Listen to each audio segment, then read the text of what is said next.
특허 사무소의 정총근 변리사입니다. 요즘 특허가 굉장히 많이 이슈가 되는데요. 특허는 사실 크게 보면 지식재산권이라는 그 바운더리에 속하는데, 지식재산권 중에 이제 대표적인 것이 특허, 실용신안, 디자인, 상표, 이러한 권리들이 있고요. 이러한 권리들은 반드시 특허청에 등록을 해서 소정의 심사 과정을 거쳐야만 됩니다. 그런 특허청에 대한 행위를 배려하는 사람, 그런 특허권에 기반한 어떤 침해 소송이나 소송이 생겼을 때 법원에 대해서 소송을 대리할 수 있는 자가 바로 이제 변리사라고 할 수 있겠습니다. 한마디로 말씀드리면 아주 우수한 기술을 일반인들한테 공개한 대가로 국가에서 부여하는 독점권, 영원히 부여하는 건 아니고 딱 20년의 이제 기간을 한정해서 국가에서 부여하는 독점권이라고 보시면 되고요. 특허권은 어떤 권리 범위라는 게 있는데, 이 권리 범위는 특허에 따라 그 크기가 다 다를 수 있다는데요. 권리 범위가 상당히 유동적이고, 권리 범위 해석에 따라서 어떤 권리는 굉장히 강하고 넓은 특허가 될 수 있고, 어떤 권리는 뭐 굉장히 작고 보잘것없어서 전혀 사용 가치가 없는 그런 그 특허도 사실 많습니다. 특허에는 권리 범위라는 게 있다는 거, 요거는 조금 꼭 기억을 해 주셨으면 좋겠어요. 사실 우리나라 통계를 보면은 개인들이 내는 특허 출원 건수가 전체의 한 40%, 30-40%를 차지하니까요.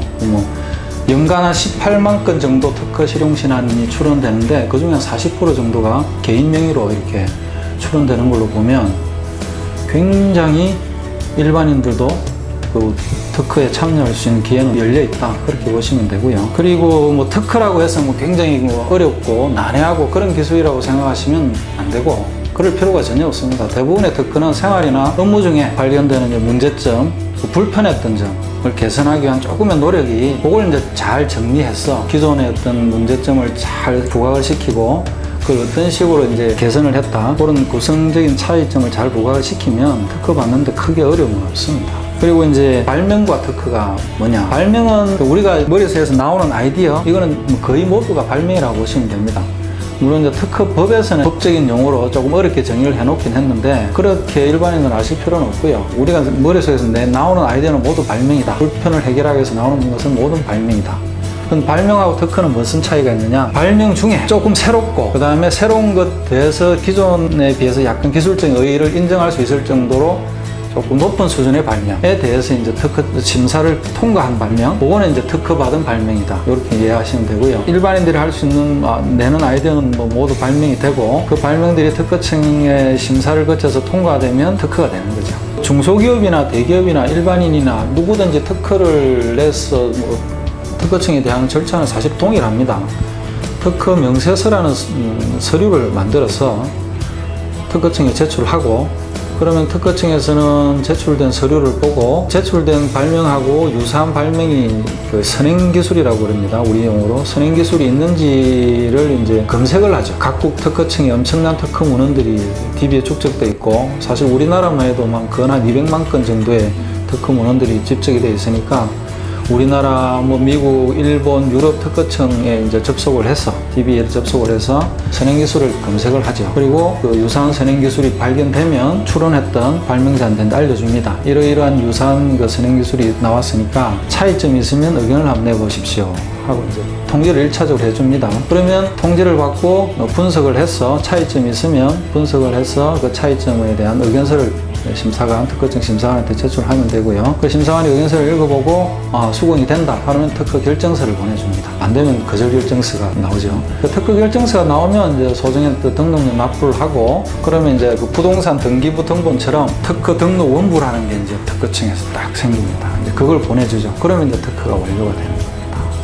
대기업 같은 경우는 그 특허 전담 부서가 있는 데다가 심지어 S전자 같은 경우는 200명 이상의 변리사를 채용해가지고 특허 전문 인력들이 엄청나기 때문에 어떤 발명에 대해서 자체적으로 이렇게 걸러내고, 그렇게 함으로써 특허 출원에 따른 비용 낭비를 이렇게 자체적으로 절감해 낼 수 있는데, 중소기업이나 일반인들 같은 경우에는 내가 특허 출원을 해서 이게 등록이 될지에 대한 확신이 없는 상태에서 특허 출원을 하는 경우가 많거든요. 근데 특허 출원을 하게 되면 특허 사무소에 의뢰를 해야 되고, 그 특허청에 수수료를 납부해야 되고, 그 과정에서 이제 비용이 일단 많이 들죠. 그런 걸 절감하기 위해서는 사실 사전에 특허 출원하기 전에 선행 어떤 기술 문헌이 있는지 검색을 해보는 게 굉장히 중요한데요. 우리나라 같은 경우는 뭐 키프리스라는 사이트도 있고 뭐 윕스라는 사이트도 있고 그런 사이트에서 일반인들이 이제 뭐 접속해서 자기 발명하고 유사한 선행 기술이 있는지를 충분히 검토할 수 있으니까 발명에 관심이 있는 분이라면 누구든지 그런 검색 사이트에 접속하는 걸 생활하셔야 되고요. 그렇게 하지 않고 그냥 무작정 추론을 하셨다가 특허청에서 완전히 똑같은 선행기술 문헌을 보내면서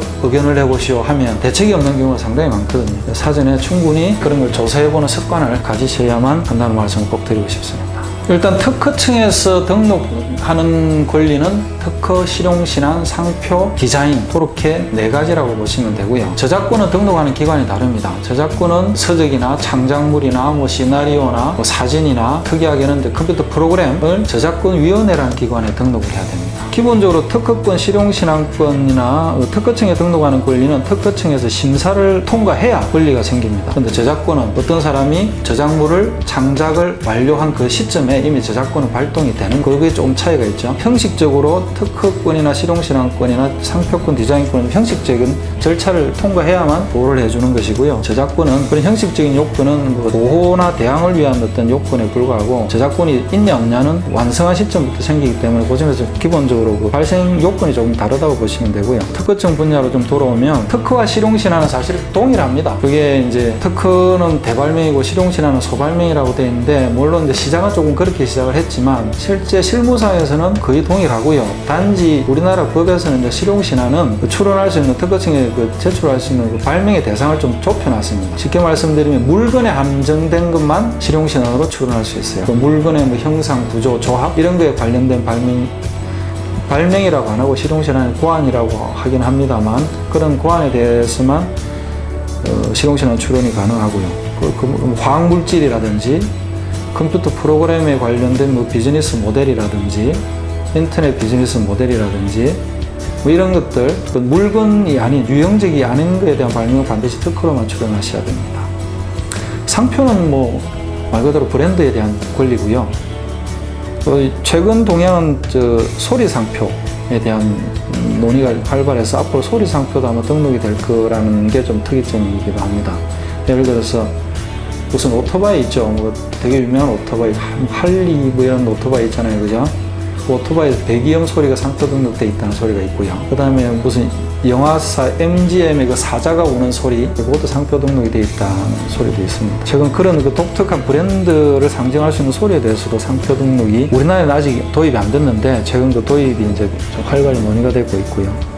디자인은 물건의 외형에 대한 보호라고 보시면 되고요. 이 부분에도 좀 최근 좀 특이한 점은 화면상에 나타나는 디자인, 화상 디자인도 소정 요건을 갖추는 경우에 한해서 이제 보호를 해주는 걸로 법제화되어 있습니다. 특허 출원 말 그대로 그냥 특허청에 서류를 제출했다는 의미고요. 특허 등록은 심사를 통과해서 독점권을 확보했다는 의미입니다. 특허 출원은 이게 특허청에 들어가 있지만 나중에 최종 거절이 될지 등록 결정이 될지 아무런 결정이 안 된 상태이고요. 심지어는 그렇게 광고를 하시는 분 중에는 거절 결정서를 이미 받았음에도 계속 특허 출원 번호를 계속 이렇게 붙여가지고 광고에 쓰시는 분도 계시는데 그 차이점을 잘 아셔가지고 그 특허 출원 번호, 뭐 특허 등록 번호, 특히 특허 출원 번호 때문에 현혹되는 일은 없어야 되지 않나 이런 게 제 생각입니다.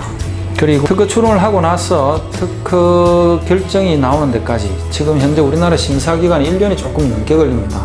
자기가 특허 출원을 해놓고 결과가 등록이 되는지 거절이 되는지 마냥 기다리다가 결과 나올 때까지 1년 6개월을 기다려야 되는데 그 사이에 이제 말씀하신 대로 누군가 나의 아이디어를 모방해서 이제 모방품이 나오는 경우도 사실 심심찮게 있습니다. 이런 경우에 이제 대응할 수 있는 방법은 법에서 소정 요건을 좀 만들어 놨습니다. 그 요건은 일단 가장 먼저 하셔야 될 것은 특허를 공개를 좀 시켜야 됩니다. 특허 출원을 하면 특허청에서는 1년 6개월 동안 어느 누구에도 공개를 하지 않습니다. 1년 6개월이 되면 또 무조건 공개를 시킵니다. 다른 사람들이 그걸 참고해서 뭐 기술을 더 뭐 발전시킨다든지 아니면 중복 정보를 또 방지를 해야 되니까요. 특허 출원을 하면 비밀 상태에 있기 때문에 왜 제3자가 내가 특허 출원됐다는 걸 공식적으로 알 수 있도록 일단 자기가 특허 출원한 걸 공개를 시켜야 되고요. 이 공개는 특허청에 공개 신청서만 제출하면 바로 공개를 시켜줍니다. 신청서를 공개를 한 다음에 공개한 것을 연고장, 뭐 협조문 여러 가지 뭐 이름이 되겠지만 서면으로 그 모방한 사람한테 경고를 해야 됩니다. 경고를 하면 나중에 특허 등록이 된 이후에 특허 등록 전에 그 제3자가 모방했던 거에 대해서 라이센스료 상당의 그 손해배상을 청구를 할 수 있습니다.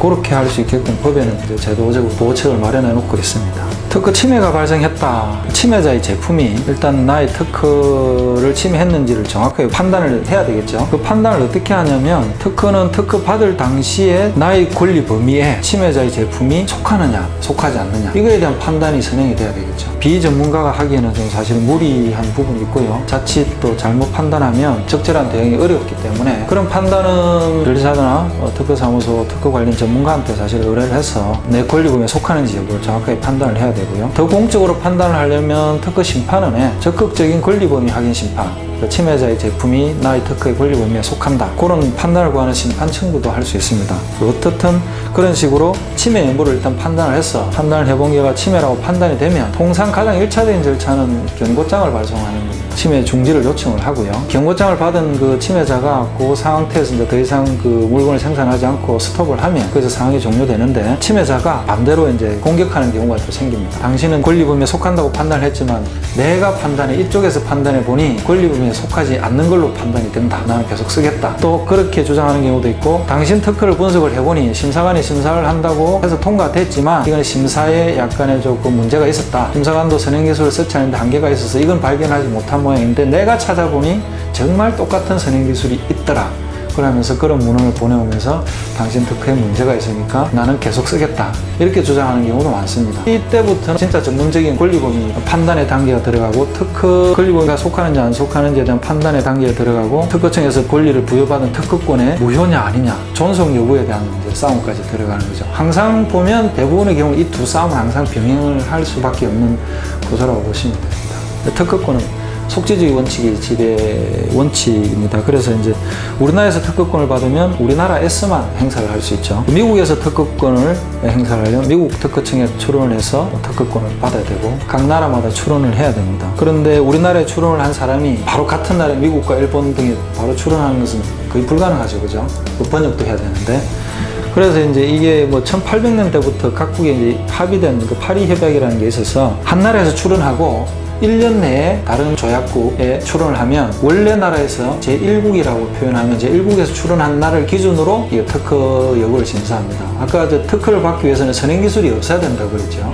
선행기술은 어떤 날짜 기준으로 봐서 선행기술이냐. 오늘 내가 특허 출원했으면 어제까지 있던 모든 자료는 선행기술입니다. 미국에 출원한다고 1년이 걸렸으면 미국 출원한 날 기준으로 선행기술을 조사를 해버리면 발명자한테 굉장히 불이익하기 때문에 최초 우리나라에 출원한 날 제1국에 출원한 날 기준으로 선행기술을 조사를 해서 특허 요건을 판단하는 거죠. 외국에 출원할 때는 우리나라에 출원한 날로부터 반드시 1년 이내에 출원해서 특허 요건을 판단하는 그 시점에 불이익이 없도록 해야 하고요. 최근은 아닙니다만 최근에 가장 또 애용되는 절차가 각국에 직접 출원을 하려는데 1년 내에 출원을 하려니 지금 현재 이제 보시면 우리나라 심사 기간이 1년이 보통 넘거든요. 특허 출원을 하고 1년 정도 되었는데도 아직 우리나라 특허청에서 이게 특허가 되는지 여부에 대해서 아무런 통보가 없는 상태예요. 그런데 아직 불확정인 상태인데 이걸 돈을 많이 들여가지고 외국에 다시 출원하기가 부담스럽잖아요. 그죠? 이런 상황에 이제 가장 유용하게 이제 활용할 수 있는 게 PCT 국제 출원이라는 제도가 있습니다.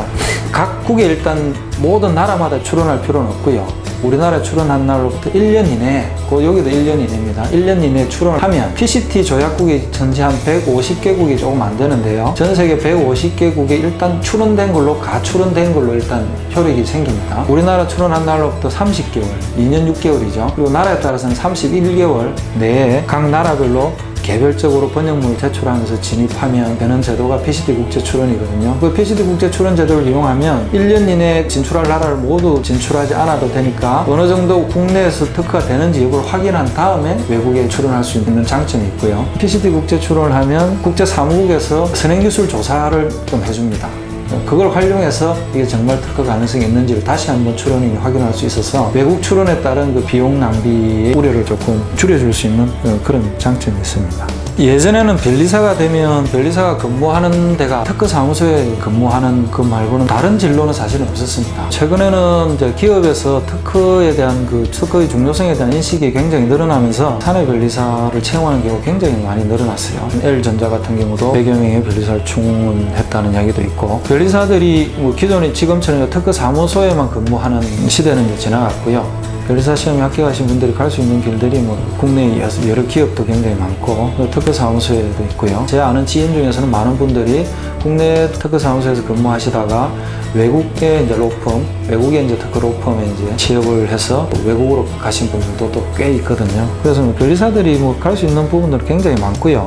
그처럼 외국에도 가고 하고, 특허 문헌이나 이런 것들이 이제 글로벌하기 때문에 기본적인 의학 능력은 상당히 좀 필수적으로 요구되고요. 그런 점에서 이제 필요한 거는 이제 의학 능력이 좀 필요하다고 할 수 있고, 그 다음에 현업을 만약 특허사무소를 했는데 현업을 하시다 보면 지식이 습득이 되기도 하지만 보다 빠르게 적용하기 위해서는 좀 약간의 그 현장 경험, 그러니까 기업체에서의 그 연구개발 부서에서 조금 근무했던 경험이 있으면 그런 분들은 사실 특허사무소에서 굉장히 좋지 않을까 그렇게 생각합니다. 변리사라는 직업은 기업이나 발명자의 그냥 서포트입니다. 서포트고, 변리사가 뿌듯함을 느낄 때는 발명자가 저희 사무소에 의뢰해서 등록받은 기술이, 그 제품이 시장에서 굉장한 호평을 받으면서 굉장히 잘 팔리고, 그것 때문에 그 중소기업이나 개인이 얼굴이 활짝 핀다든지 그런 모습을 볼 때가 사실은 굉장히 제일 뿌듯합니다. 앞으로 이제 그런 모습을 보다 자주 항상 볼 수 있는 그런 변리사가 되었으면 하는 게 제 바람입니다.